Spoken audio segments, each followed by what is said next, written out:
എല്ലാവർക്കും നമസ്കാരം. ഞാൻ സക്കീർ ഹുസൈനാണ്. ഇന്ന് മാർച്ച് 4-ാം തീയതി ബുധനാഴ്ച. ഇന്നലെ മാർക്കറ്റ് ഹോളി സെലിബ്രേഷനോടനുബന്ധിച്ച് അവധിയായിരുന്നു. ഇന്ന് മാർക്കറ്റ് ഒരു ഹ്യൂജ് ഗ്യാപ്പ് ഡൗണിലാണ് ഓപ്പൺ ചെയ്തത്. മാർക്കറ്റിനെ കുറിച്ച് പ്രത്യേകിച്ച് ഒന്നും പറയേണ്ട കാര്യമില്ല. US-ഉം ഇറാനും അതുപോലെ ഇസ്രായേലും ഒക്കെയുള്ള സംഘർഷങ്ങൾക്കിടയിൽ മിഡിൽ ഈസ്റ്റ് ആകെ പ്രക്ഷുബ്ധമാണ്. അതുകൊണ്ട് തന്നെ നമ്മളെപ്പോലുള്ള എല്ലാ ട്രേഡർമാരും, അത് FIers ആണെങ്കിലും DIers ആണെങ്കിലും എല്ലാം വളരെയധികം ജാഗ്രതയോടുകൂടി തന്നെയാണ് മാർക്കറ്റിനെ സമീപിക്കുകയുള്ളൂ. കണ്ടിന്യൂ 3-ാം സെഷനിലേക്കും നെഗറ്റീവിലേക്ക് പോയിരിക്കുകയാണ് മാർക്കറ്റ്. സെൻസെക്സിനെ സംബന്ധിച്ചിടത്തോളം പറയുകയാണെങ്കിൽ 10 മാസത്തെ ലോ ആണ് ക്രിയേറ്റ് ചെയ്തിരിക്കുന്നത്. അതുപോലെ തന്നെ നിഫ്റ്റിയിലേക്ക് വരുമ്പോൾ നിഫ്റ്റി 6 മാസത്തെ ഏറ്റവും താഴ്ന്ന ലോ ആണ് ക്രിയേറ്റ് ചെയ്തിരിക്കുന്നത്. വരും ദിവസങ്ങളിൽ വളരെയധികം സൂക്ഷ്മതയോടുകൂടി ട്രേഡിംഗ് നടത്തുന്നതായിരിക്കും നല്ലത്.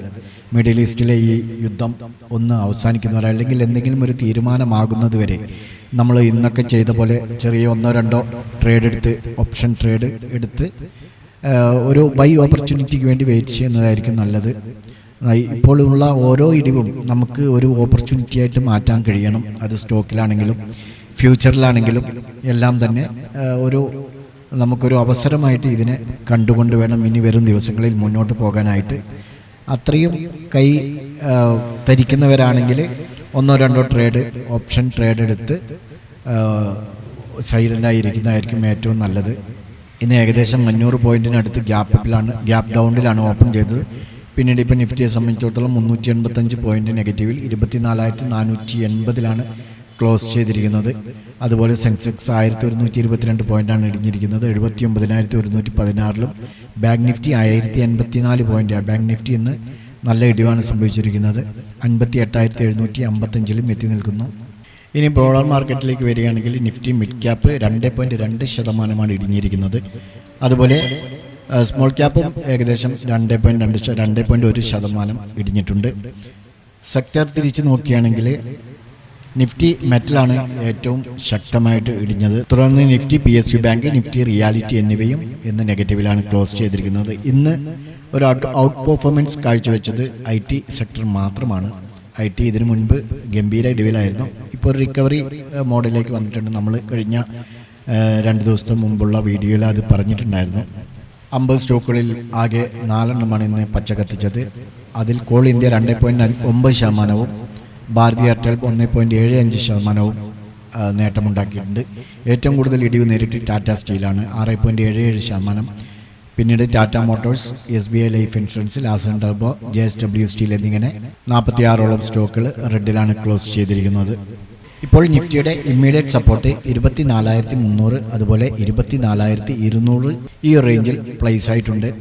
അതേസമയം 24,200 താഴേക്ക് നിഫ്റ്റി പോവുകയാണെങ്കിൽ പിന്നീട് 24,000 എന്നുള്ള ഒരു സൈക്കോളജിക്കൽ ലെവലിലേക്ക് എത്താനുള്ള സാധ്യതയുണ്ട്.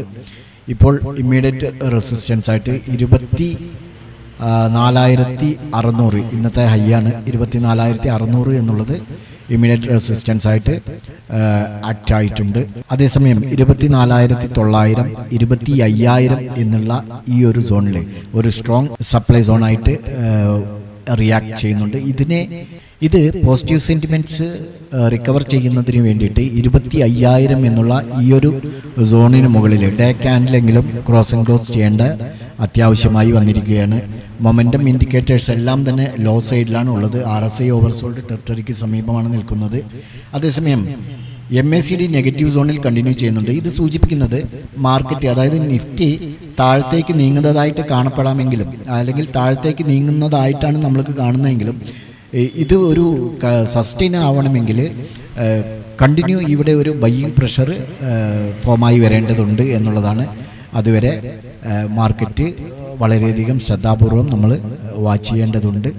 കൂടുതൽ ട്രേഡുകൾ, പ്രത്യേകിച്ച് ഓപ്ഷൻ ട്രേഡുകളെല്ലാം എടുത്ത് ഒരുപാട് പണം കളയേണ്ട ആവശ്യം ഈ സാഹചര്യത്തിൽ വരുത്തരുത്. അതുകൊണ്ട് തന്നെ കുറച്ച് ദിവസങ്ങൾ വെയിറ്റ് ചെയ്താലും പിന്നീട് വളരെയധികം സുഗമമായിട്ട് നമുക്ക് ട്രേഡ് എടുത്ത് മുന്നോട്ട് പോകാൻ കഴിയും. നമ്മൾ ഇന്ന് ഇൻട്രാഡേ ലെവലിൽ ട്രേഡ് ചെയ്യാനായിട്ട് നിഫ്റ്റിയുടെയും ബാങ്ക് നിഫ്റ്റിയുടെയും സപ്പോർട്ട് ആൻഡ് റെസിസ്റ്റൻസ് ലെവലുകൾ പറഞ്ഞിരുന്നു.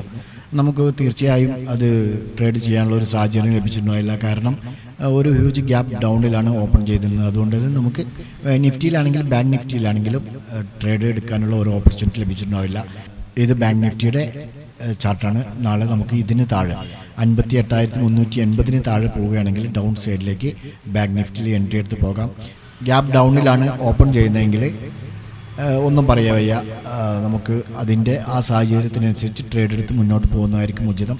അതേസമയം അപ്പ് സൈഡിലേക്ക് പോവുകയാണെങ്കിൽ 59,060 മുകളിലും ബാങ്ക് നിഫ്റ്റിയിൽ നമുക്ക് വാച്ച് ചെയ്യാവുന്നതാണ്.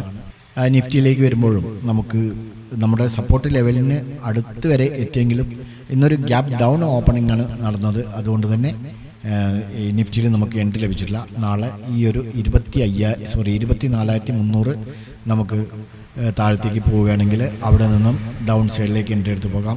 അതേപോലെ 24,600 മുകളിൽ അപ്പ് സൈഡിലേക്കും നിഫ്റ്റിയിൽ എൻട്രി എടുത്ത് പോകാം. ഈ രണ്ട് ഇൻഡെക്സുകളും നിങ്ങളുടെ ട്രേഡിംഗ് പ്ലാറ്റ്ഫോമിൽ ആഡ് ചെയ്യുക. നാളെ ഈ പറഞ്ഞ സപ്പോർട്ട് ആൻഡ് റെസിസ്റ്റൻസ് ലെവലുകൾ ബ്രേക്ക് ഔട്ട് ചെയ്യുന്നുണ്ടോ എന്നുള്ളത് നോക്കി ഉചിതമായ സമയത്ത് എൻട്രി എടുക്കാൻ പറ്റുമെങ്കിൽ മാത്രം എൻട്രി എടുത്ത് പോവുക.